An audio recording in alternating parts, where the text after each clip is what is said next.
Corona का झेल अभी तक हम लोग झेलते आ रहे हैं। 2 साल से जिस तरह से पहले पंचायत में आवंटन आ रहा था, कहीं न कहीं उसमें व्यवधान देखने को मिल रहा है। और जब सरकार वहां से जो पैसा भेजती है तो 100% कैसे समाज के अंतिम व्यक्ति तक पहुंचे, यही दायित्व पंचायत का मुख्य रूप से होता है। और जब तक आपका सीरियल नहीं आता है, किसी के यहाँ दौड़ने का जरूरत नहीं है। कोई माई का लाल चाहेगा सीरियल तोड़ के आपको दिला दे तो नहीं दिला सकता। अगर आपको ये लगे कि कहीं न कहीं अगर हमारी बात आम सभा में और मुखिया जी के द्वारा अथवा मुखिया प्रतिनिधि के द्वारा नहीं सुनी जा रही है, तो इसके लिए प्रखंड में जाकर बीडीओ के यहाँ के अपना कंप्लेंट दायर कर सकते हैं। गणतंत्र दिवस के अवसर पर सीहोर जिले के तरियानी प्रखंड अंतर्गत बेलैया पंचायत के मुखिया स्वच्छ परिदेवी ने राष्ट्रीय ध्वज फहराया। इस अवसर पर पंचायत के मुखिया प्रतिनिधि व पूर्व मुखिया नीरज कुमार सिंह पप्पू ने जनसभा को संबोधित करते हुए पंचायत के विकासात्मक कार्य, शिक्षा सुधार, स्वास्थ्य व्यवस्था, भ्रष्टाचार सहित विभिन्न मुद्दों पर चर्चा किया। और उन्होंने पंचायत वासियों को भरोसा दिलाते हुए बताया कि सरकार द्वारा चल रही योजना का भरपूर लाभ पंचायत वासियों तक पहुंचाते हुए जो भी सरकार की योजना आ रही है उनको जन जन तक पहुंच जाए, यह हमारा प्रथम लक्ष्य है। इस अवसर पर पंचायत के विभिन्न कर्मी सहित हजारों की संख्या में पंचायत वासी मौजूद रहे। सेवा का मौका दिया है, मैं प्रयास करूंगा कि आपके सेवा का जो अवसर दिया है उस पर मैं खरा उतरने का काम करूं।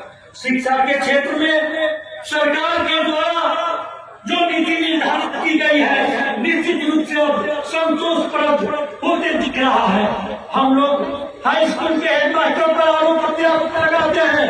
हेडमास्टर साहब अपने आप में असहज महसूस करते हैं। जब तक आपका जो बच्चा है वह सही राह पर नहीं जा सकता है। इसलिए आपको जरूरत है अपने राह को सही करना।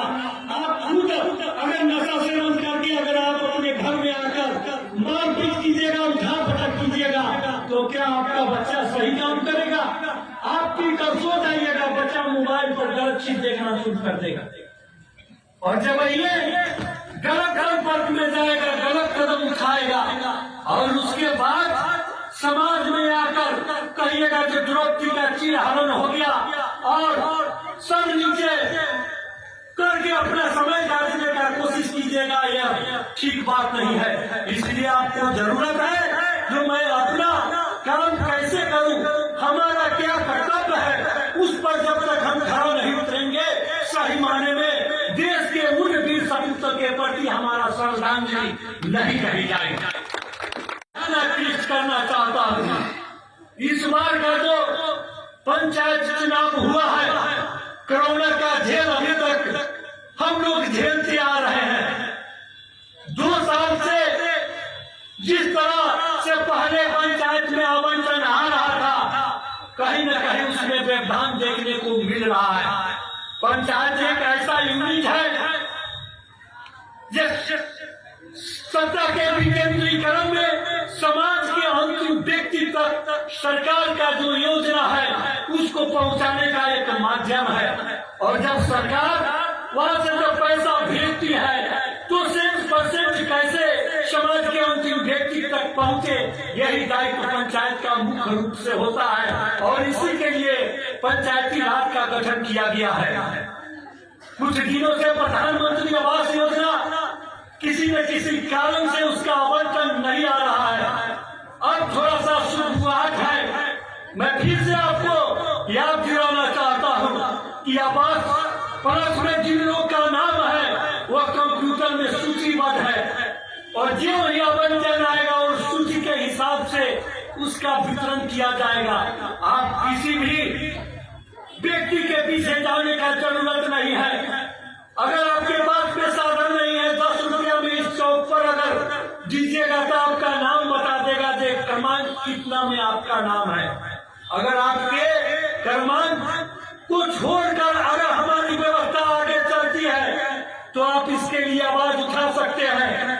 और जब तक आपका सीरियल नहीं आता है, किसी के हाथ दौड़ने का जरूरत नहीं है। कोई माई का लाल चाहेगा सीरियल तोड़ के आपको दिला दे तो नहीं दिला सकता। पंचायत में 8 लाख चूंकि इस बार का जो चुनाव हुआ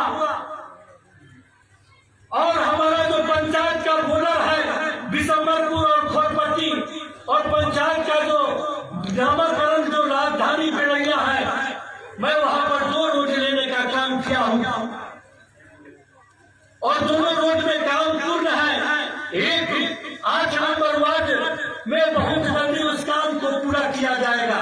आवंटन के हिसाब से हमारा जो कार्य है उसको किया जा रहा है और उसकी टोटल जानकारी नेट पर डाली गई है।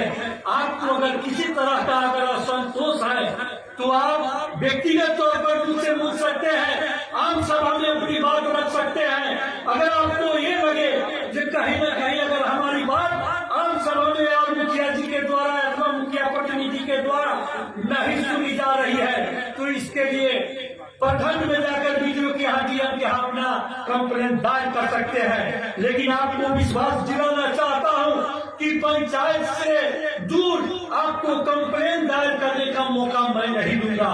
जिस समय आपको उंगली उठाने का अगर मजबूरी आएगी उस समय इस पद पर बने रहना मेरे लिए निश्चित रूप से कहीं न कहीं अपने आप में मैं अपमान सहने का काम करूंगा और इस पद को छोड़ दूंगा। इस गणतंत्र दिवस के ध्वजारोहण समारोह में आपकी उपस्थिति हुई, इसके लिए पुनः मैं आपका आभार व्यक्त करते हुए अपने वाणी को विराम